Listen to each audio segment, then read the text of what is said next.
I heard you. Just a show of hands. How many are 17 in here? Actually 17. Okay, one. Cool. 18 to 25? Okay. 26 to 30? Those over 30 that snuck in? Okay, cool. Cool. So we only have one 17-year-old. Cool. So I've been following Kupes from the very beginning. I've been following the activity, and it's been so amazing for me to see the groups grow from what looked like a handful to rooms such as these, hey?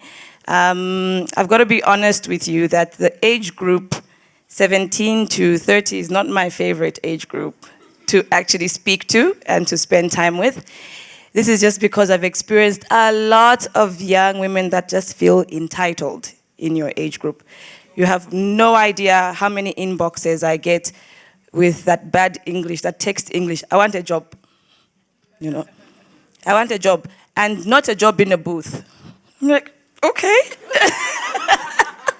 No, hello, no, who are you? Are you introducing yourself? None of that. And I'm not sure where all of this entitlement comes from in a lot of our young people. And so coming here is because she's my big sister, and I love her so much, and I think that she's done an amazing job with this organization and bringing it from where it was to where it is. But wow, I'm so happy I came, right? I am so happy I came. You know, I don't live in Zambia. I travel a lot for work. I'm studying for a PhD.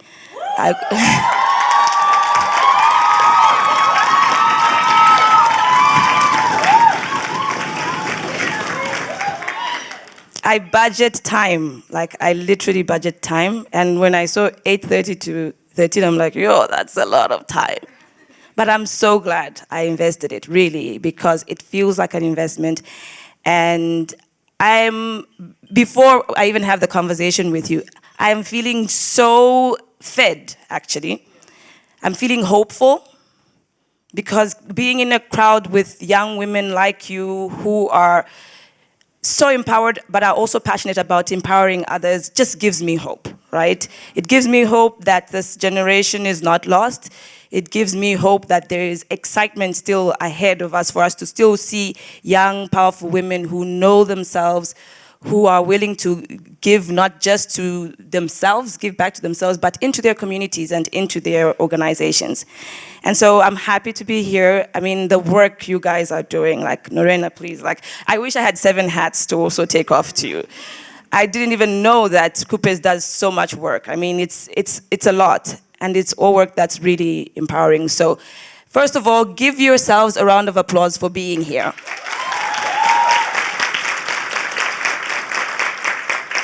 I think it's so easy to make excuses, right? To just make excuses. Oh, so I couldn't make it. But this is really an investment in yourselves. I don't do free things, by the way. I don't do free things. Because I think that you need to have a bit of an investment into your own life before I'm actually investing my time with you. So I don't do free things. So please give Norena a round of applause for her generosity. Really, like these opportunities just don't come. They don't come. I believe that it really is like it's a divine assignment, and I typed that when I posted on my WhatsApp status, because like really, it's a divine assignment for her that she's investing all of this in you young women, and I'd encourage you to really use this opportunity. In a date, I don't give anything for free.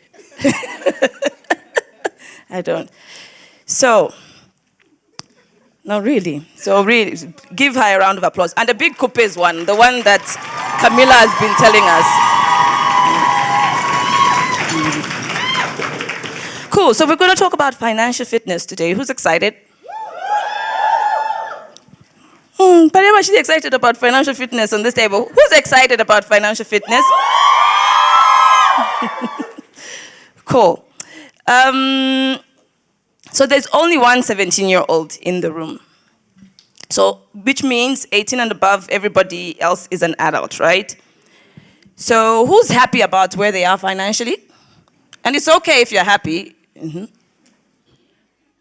Cool. Who's unhappy about where they are financially? God, okay.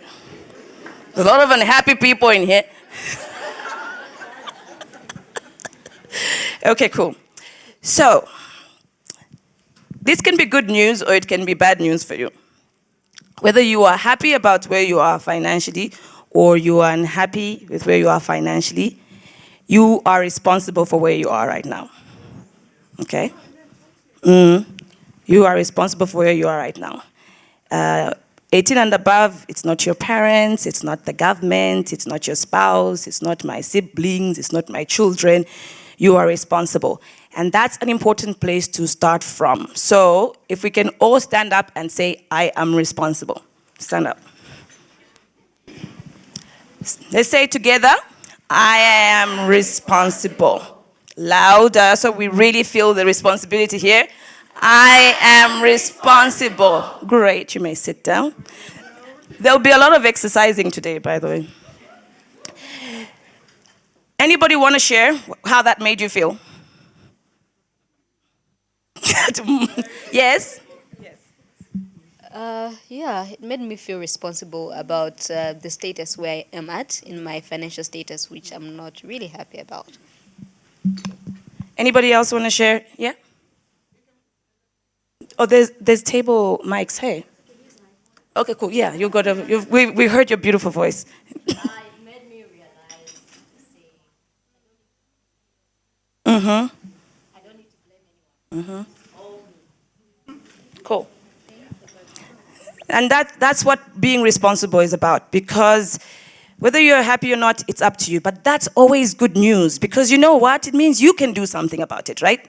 It means you don't have to wait for the next person to come and give you a hand. You can do something about it.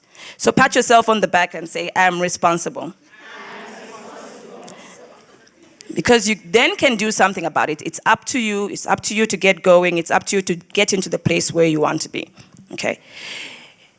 The second thing to know about your financial fitness is that no matter what your goals are, you are actually really capable of getting there.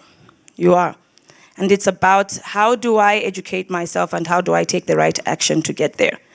So number 2 of financial fitness is knowing that you are capable. So let's stand up again and say, I'm capable.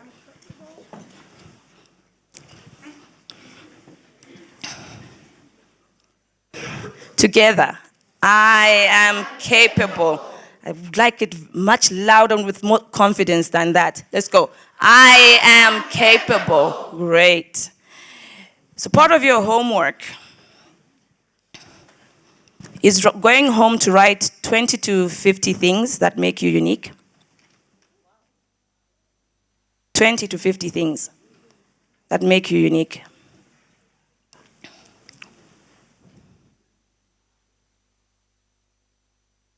This is important because when it comes to making money and to any type of professional development, actually, it's all of those qualities that make you unique, that make you a contributor, which makes you create value, and you get value when you give value, right? Right? So for the person that's always willing to give value, there's never a shortage of money. Okay.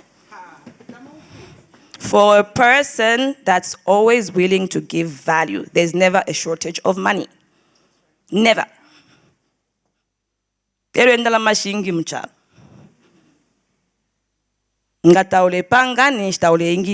value you can give. So go home and write 20 to 50 things that make you unique.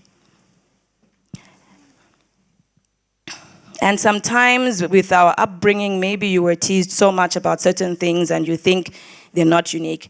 We take for granted some of the things that make us great, right? We think only school or maybe coming from a wealthy background is what will make me create value. But no, everything about you, think about your life. And I'll give you typical examples. When I was young, I'm very loud normally. So my siblings used to make fun of me, like, oh my gosh, we can hear you from the next room. Like, you can't share a secret with her because when she's responding, everybody will hear, you know? And that always used to affect me, like, oh my gosh, okay, I think I should be less loud. I should be less loud. But you know what? I'm a public speaker, so sometimes microphone ganaifa, I can still use my voice and you can still hear me. So even the things which you might have perceived to be negative can create value for you, right? So write 20 to 50 things. And it doesn't have to be big things. It can be, I've got big eyes. Because you know what, for some work, like modeling, they might want big eyes, right? What are 20 to 50 things that make you unique? It can be your education, it can be where you came from, it could be your family lineage, it could be who you're married to. All of those things put together create value. So in thinking about your capability and how capable you are to get to whatever goal that you want, and all of us will have different financial goals, pull from your unique capabilities. I'm very energetic, like Nshinaka. I'm extremely energetic. And so I don't take that for granted. It's a gift from God, right? Yeah. Like vitality, energy is a gift from God. I don't take it for granted. And so I invest my energy well in the things where I'm feeling like this is where I need to invest because this is where God needs me to invest. So that's something that makes me unique. I travel a lot, I do a lot of speaking, but I've got the energy. So people are like, because it's true, it's not. I actually feel like I'm happy to travel. I'm happy to travel, I get energized, you know, it helps me think better, actually, when I move from my usual environment. And so, and it's okay, I got energy. So whilst I'm young and I'm still enjoying the energy, I'll use it, right? So 20 to 50 things. And don't cop out, don't do 5 and say, if I'm what to 20 to 50, because that's what creates a breakthrough for you to see that you might only be leaning on a few strengths when you can be leaning on so much more of yourself, right? You're not made with all of this to only use 2 things, okay? By the way, I came in pigtails because I wanted to look 17 as well. That's I'm going to be hanging out with my age mates. I'm 39. Yeah, I'm 39. I've got a 17-year-old and a 13-year-old.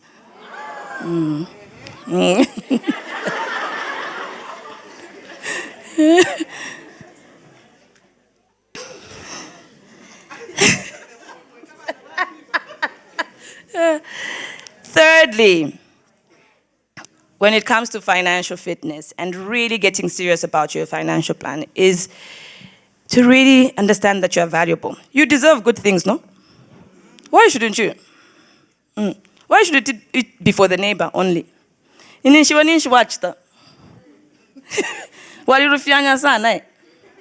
Like really, what? Why wouldn't you deserve it, right?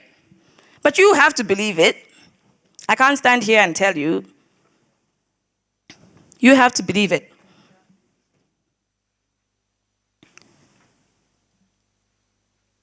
So the third thing is to say, I am valuable. Let's stand together and really believe it when you say it. Together, I am valuable. Louder with passion, like you really believe it. I am valuable. Because don't expect the world to value you when you don't value yourself. Okay. The world is a mirror. It's a reflection. If you don't value yourself, don't expect the world to value you. If you are not giving value, don't expect to receive value. Okay. One more time. I am valuable. With a lot more energy. I am valuable. Great. You may sit down.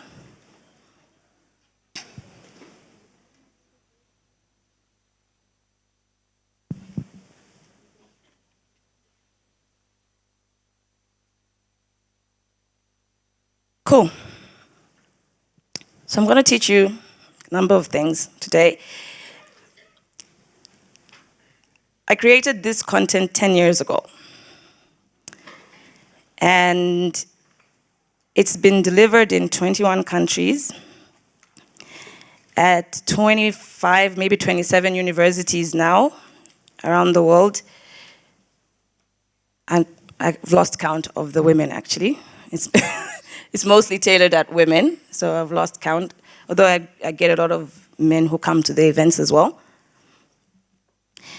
But these are the basics for financial fitness. They're the basics for how you manage your money if you want to grow your money and if you want to increase growing your money. This is what we call the personal finance triangle. It's copywritten. It's 3 things that you have to have in place to become financially fit. So there's the science of money, there's the psychology of money, and there's the art of money. So the psychology of money is really about your goals and your relationship with money. And this is the foundation. And that's why it's at the bottom of the triangle. Your personal goals and your personal relationship with money. Sometimes we are aimlessly chasing the neighbor's goals. And we wonder why we are tired. Yeah. Aimlessly chasing the neighbor's goals.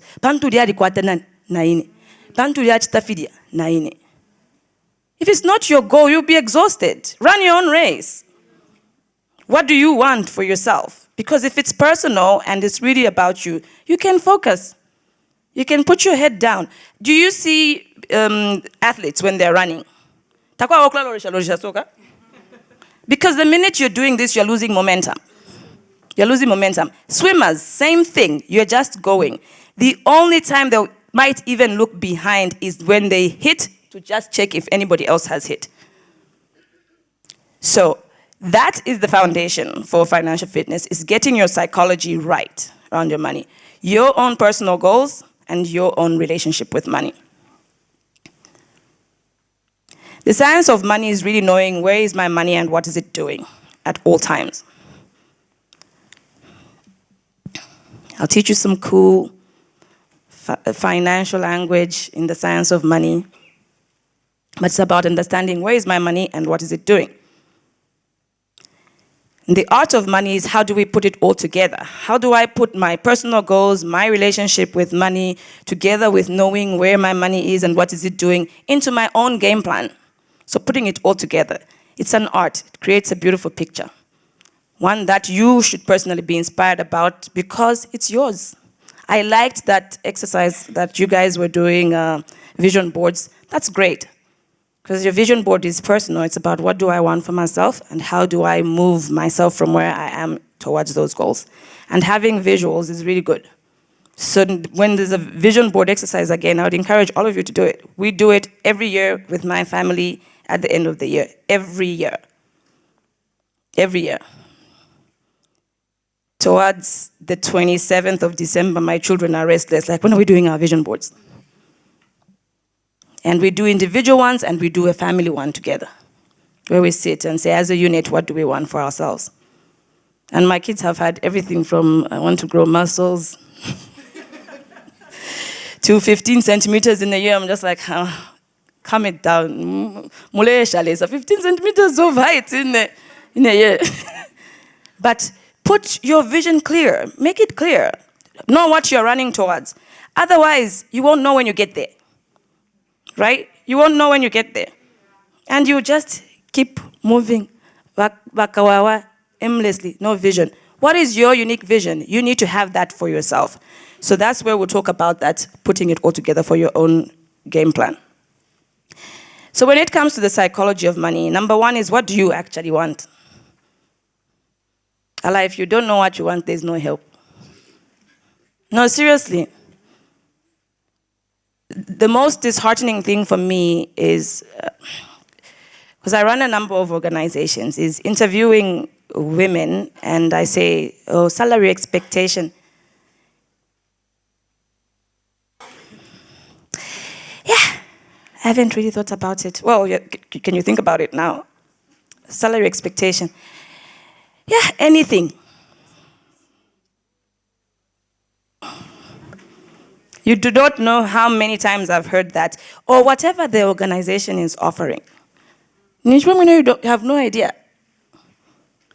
And you shouldn't be fearful about saying a number, whether you're shooting lower or higher. Doesn't matter, just own it. What is the number? And if they say, okay, this is a little bit beyond us, you can say, oh, I'm happy to have a conversation about it. It doesn't mean that inga wachita overshoot it yet abakanjingish.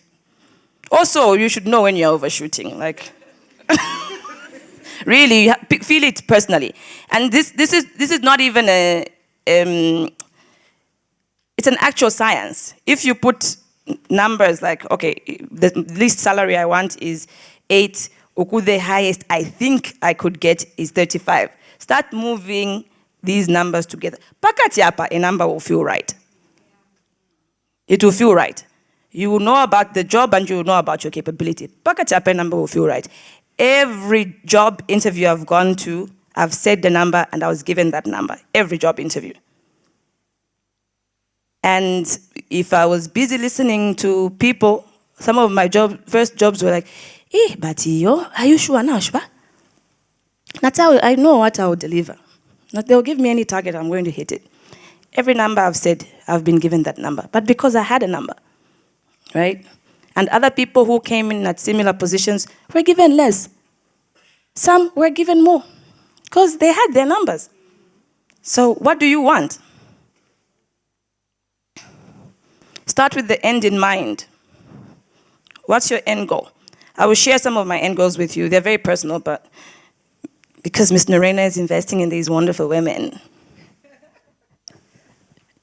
When I was starting out, some of the things that I wanted to achieve, and your goals will evolve and they will grow, right? When I was starting out, it was 2 simple things that I wanted. I wanted my children to go to the best schools so that they could be around the children of the wealthiest, so they can create their own networks different from my own. That was 1. I wanted my kids to go to the best schools. And 2, I wanted to be in a restaurant anytime and be able to eat without checking my bank balance. It used to break my heart. Like we are invited to go out, you know, all of a sudden, and then you're thinking that, yeah, they can in checking. Then number session of 20 uku, na 50 uku. Those were just 2 goals. I remember clearly, we were away on a weekend with my husband, and we sat in this, I live in Cape Town, in this little town called Hansbury. It's maybe 90 minutes out of Cape Town. And it was one of those where I was checking my bank balance, and I was so distressed. I just said, I'm tired of this SHIT. Just like, I'm tired, guys. Like, every time, budget. I just want to be able to walk in a restaurant for goodness sake and just eat a meal and walk out, not worry I'm going to break the bank. So it can be simple things like that sometimes. Sometimes you're not starting from mukutali. Sometimes it's, I just want to be able to get to the end of the month without ukukongola. How do I make money and spend my own money without ukukongola? It can be simple goals like that. I got to that goal. I create another end goal. I've got 2 children. I wanted that for each of my kids, there's a house. There's a house for each of my kids. There's a house for my husband. There's a house for me. That was like, for me with real estate, I'm happy with that. I'm happy with that. I'm not trying to make sure that my children never work. They better work. I'm investing a lot of money in their education, right? Yeah, so they better work. The only thing I want is just a base. Like if I can give you a base, and I've told them, my friends, I'm paying 1 degree. You finish high school, I pay for 1 degree. Chap, you're out.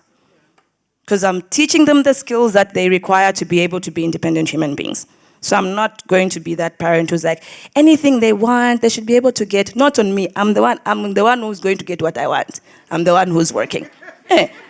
I'll travel wherever I want to go. I'll buy myself whatever I want to buy myself. They will work for themselves as well, you know. But what is your end goal, right? When I got to that end goal with my properties, and it's the next thing. The next thing is I want to invest in women. Like invest in women as in invest in women's businesses. And that's what I'm doing now. right? Because I feel like there's been so much grace in my life. I've met human beings who I can only call angels, who have supported me on my own journey. And so for me, it's about how can I be an angel for somebody else, right? Somebody else who really wants to do something for themselves. And I believe that business is such an important vehicle. And so for me, it's investing in people's businesses. You need money to grow your business. I'm happy to come on board and invest with you if it's a good business, right? Yeah. So that's my next end goal. So your goals can also evolve, because at a personal level, I'm fine. At a personal level, I'm fine. My family is fine, right? And so I move my goals from myself being able to pay for a restaurant bill to my unit being able to have a good foundation for themselves to then my community, right? I can only live in one house. You know what I mean? I can only live in one house. I don't like driving, so we actually just have one car. I don't like driving. It irritates me. So I get to work too upset. So I actually don't like driving. So my husband drives me, or I take cabs. Like, I don't like driving. So we don't need two cars. But you guys, you have money. Why don't you buy like the latest? No, it's not my goal, my friend. It's not. Na hata pressure motoka.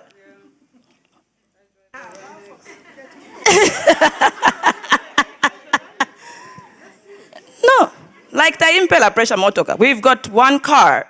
It's a beautiful car, but we've had it for 4 years, right? We are not the type to renew for the sake of nakusaya new. Nakusana mbia new. Nama phone ini. I want a good camera because I like selfies on my phone. But that's about it. If it's serving me, I'm fine. I'm not the type who changes phones. And go South Africa, there's a big credit culture. So literally your phone would be a year. They start offering you. They start phoning you. Do you want another one? There's the latest one that's coming. Every year. Tafimpela pressure in F5. At all. Right? And then there'll be other people who will say, is it necessary to take your kids to that school? For me, yes. That's my goal. For me, yes. And so everything I am saying here is not to create pressure for you. You need to decide what is important for you. You need to decide what your own goals are. Do your thing. I've got a friend who's an ambassador. For him, it was the thing. Like, I'm like, live your life, my friend. Right? Like, but what is your goal? You should be running your own race, create your own goals. So start with the end in mind. And don't feel intimidated. They can be small because you'll evolve as you're growing. You have to be hitting some milestones to keep moving, right? So they can be small, but keep moving that target. What's your end goal? Know your end goal and keep moving towards it.